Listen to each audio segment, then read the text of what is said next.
Alors Clarisse, on va la retrouver. Le petit Alors, décalage horaire normal. Direction de Neufchâtel-en-Saônois du côté du musée de la sculpture avec Alain Bouvet. Nous sommes en fait dans votre jardin, Alain, où il y a plein de sculptures.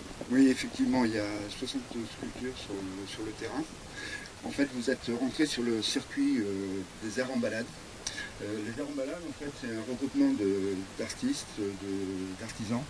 Il y a 12 ateliers, pardon. Il y a 12 ateliers à voir.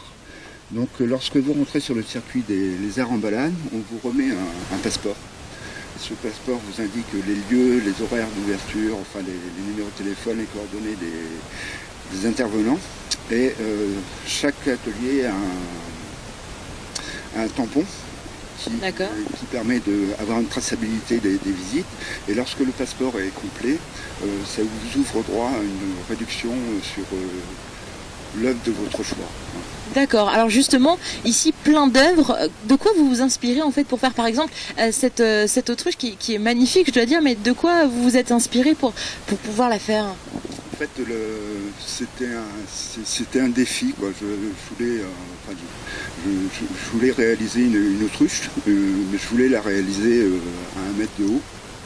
Et j'ai tourné dans mes trésors de ferraille, on va dire, et j'arrivais pas à trouver les pièces qui me convenaient. Donc j'ai laissé tomber cette idée de faire une sculpture d'1 mètre de haut. Je me suis donné le défi de la faire grandeur nature. Et à partir du moment où je me suis donné le défi de la faire grandeur nature, ça a roulé tout seul, quoi.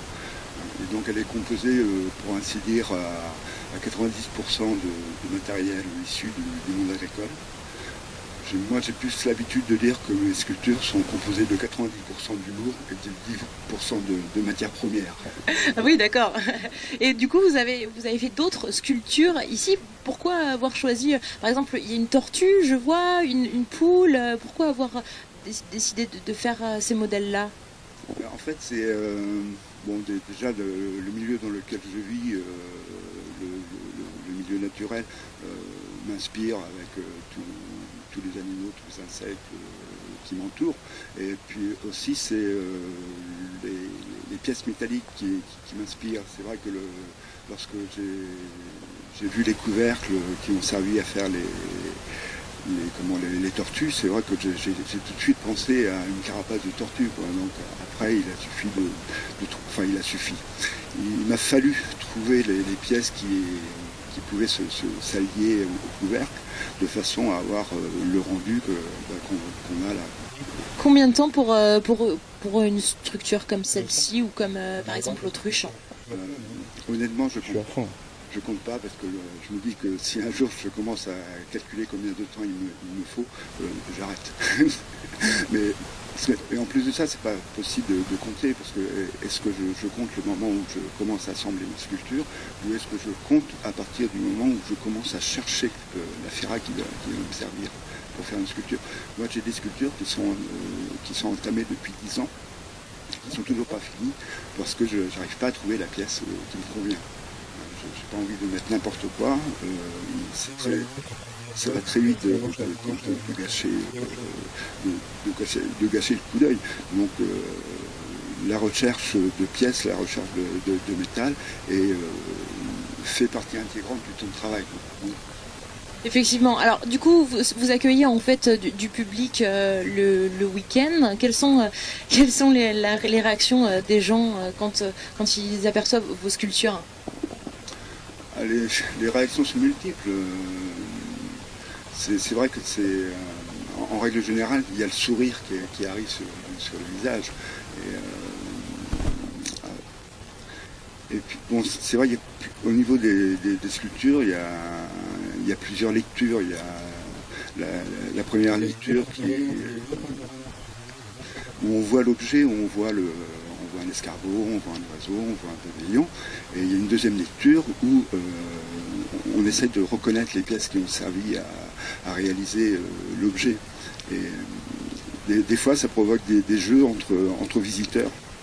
J'ai même vu trois papilles, on va dire, qui se bagarraient sur l'origine de la pièce, qui n'étaient pas d'accord entre eux. Et bon, je trouve ça je trouve ça bien, quoi.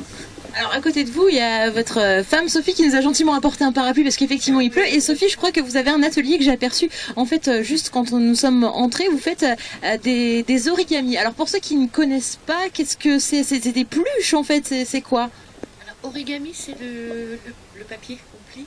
Moi, c'est amigurumi. Ah pardon, oui, n'importe quoi. Oui, oui, effectivement. Amigurumi, voilà, c'est japonais.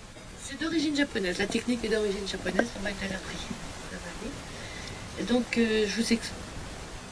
Par exemple celui-ci, c'est un modèle d'exposition. C'est un modèle d'exposition. Oui. Le but de métier de bestiole, c'est de relaxer les mains.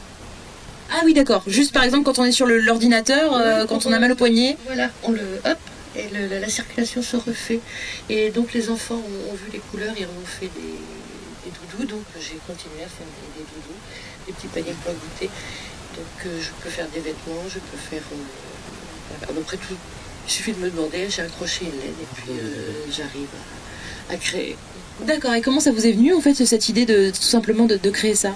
Je fais du crochet depuis j'ai l'âge de 12 ans. Depuis l'âge de 12 ans. Ah oui, d'accord. Donc en fait, c'est un jeu d'enfant pour vous. Oui, c'est ça. Donc j'ai trouvé cette technique des amigurumi dans un livre. Et puis à partir de là, j'ai créé mes propres modèles. Est-ce qu'on peut vous retrouver si on a envie, par exemple, de connaître les horaires, quand on a envie de venir vous voir, quand on peut vous rencontrer? Est-ce que vous avez un site ou une adresse, Alain? Nous avons chacun notre site.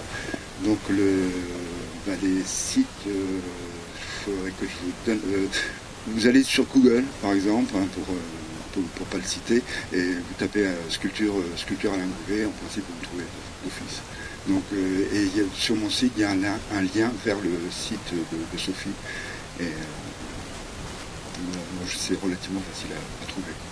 Bah, merci beaucoup à vous deux en tout cas, et puis bonne continuation. Nous on va continuer de profiter évidemment de ces belles sculptures, et puis comme ça on va vous laisser parce qu'il pleut un petit peu quand même.